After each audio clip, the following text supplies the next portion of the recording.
Welcome back to the channel, dear friends. I'm so happy you're here, and I want to thank you for walking with me on this journey of discovery, awakening, and remembrance. Today, we are going to explore a profound and somewhat controversial question that has been asked for centuries, and perhaps it has crossed your heart too. Can one Buddhist chant truly lead to enlightenment? Can the recitation of a single phrase carry enough power to transcend suffering, pierce through illusion, and deliver us to the shores of awakening? It sounds almost too simple, doesn't it? In a world where we are taught that progress requires struggle, where we believe that awakening must be earned through decades of renunciation, study and rigorous practice, the idea that one chant, just one, could open the gates of liberation seems unbelievable. And yet, this is precisely the promise of the Pure Land tradition, and particularly the teaching surrounding the sacred chant Namo Amitufo. Today, we are going to take a deep dive into this extraordinary mantra, not just its history and philosophy, but its lived power. Through stories, reflections, and practice, we'll uncover why so many spiritual masters have said that chanting the name of Amitabha Buddha is not just a practice, it is a doorway. Let's begin by looking at where this chant comes from. Namo Amitufo is the Chinese translation of Sanskrit Namo Amitabha Buddha. Namo means I take refuge in, or Tai Bao Tu, but Amithibos means infinite light. So the full chant means, I take refuge in the Buddha of infinite light. In the Pure Land tradition, it is believed that Amitabha Buddha made a vow, a vast, cosmic promise, that anyone who sincerely recites his name, with faith and aspiration, would be reborn in his Pure Land, a realm free from suffering, illusion, and distraction. In this realm, the conditions are so perfectly aligned with awakening that enlightenment becomes not just possible, but inevitable. Sounds like mythology. Let's make it personal. There was a man named David, who after surviving cancer, found himself deeply disillusioned with life. He had tried many spiritual paths. He'd meditated, he'd read scriptures, he'd sought therapy, yet he still felt disconnected from himself and from life. One day, a friend handed him a small chord with 4 syllables, Namo Amitufo. Just try chanting this, his friend said, for 5 minutes a day. David was skeptical, but he was desperate, so he tried. At first, it felt awkward. His mind wandered. He didn't feel anything, but something told him to continue. So he did, and around the 4th day, something shifted. He described it like this: it was as if a light was turned on inside my chest, not a dramatic light, just a warmth, presence, love. He kept chanting, and the light grew.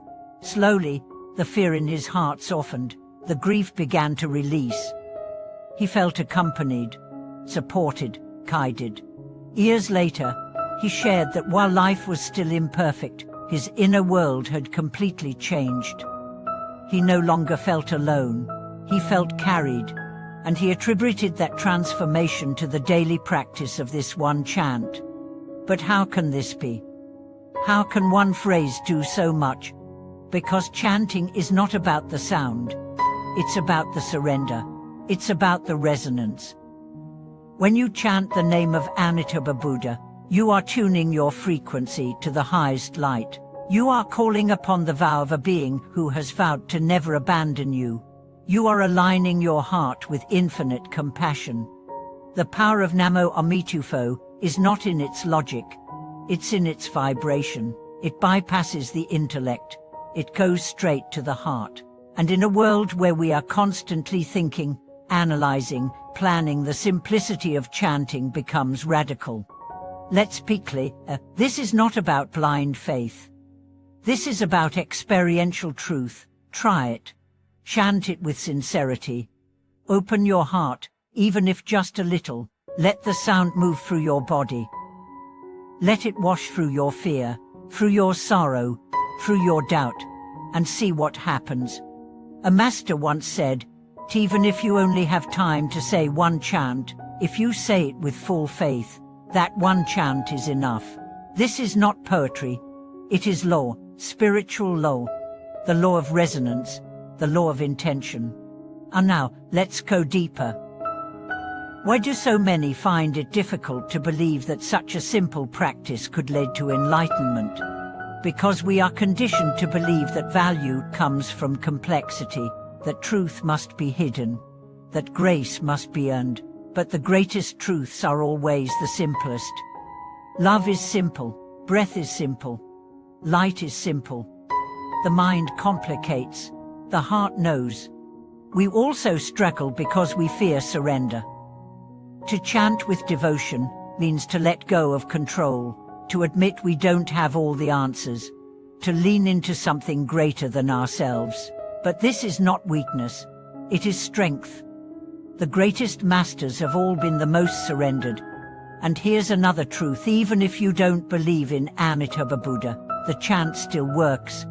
Why? Because it bypasses belief. It speaks to the deeper part of you, the part that remembers, even if your conscious mind forgets. The part that knows you are more than this body, more than this name, more than this moment of pain.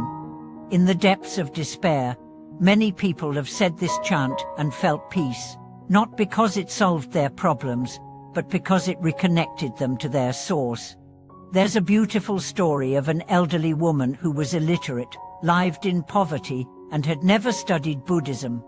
But she had been taught one thing by her grand: whenever you feel lost, chant Namo Amitufo. And so she did, every morning, every night, as she cooked, as she walked, as she aged. When she passed away, those around her said her face was serene, glowing. They said the room smelled of flowers, and a quiet peace filled the home. This is not a fantasy. This is what happens when the soul is aligned with light. And now, does this mean you should abandon all other practices? Of course not. Meditation, mindfulness, study all have their place. But if your heart is tired, if your mind is overwhelmed, if you don't know where to begin, begin with the chant. Begin with Namo Amitufo. Let it become your anchor, your breath, your lullaby, your prayer. Let it carry you through the dark. Let it remind you that you are not alone, that you are loved, that you are being guided, even now. Dear friend, enlightenment is not a place. It is a return to your essence, a return to the light that has never left you. Chanting simply clears the dust. It peels away the noise and reveals what was always there. So the question is no longer, can one chant lead to awakening? The real question is, are you willing to trust the simplicity of love? Are you willing to let go of needing to understand and simply feel? Are you ready to return? If this message touched your heart, please share it. Comment below. Have you tried chanting? What has it opened for you? What questions do you carry? What hopes? And if you haven't already, subscribe to the channel, like this video, share it with someone who may need a lifeline right now.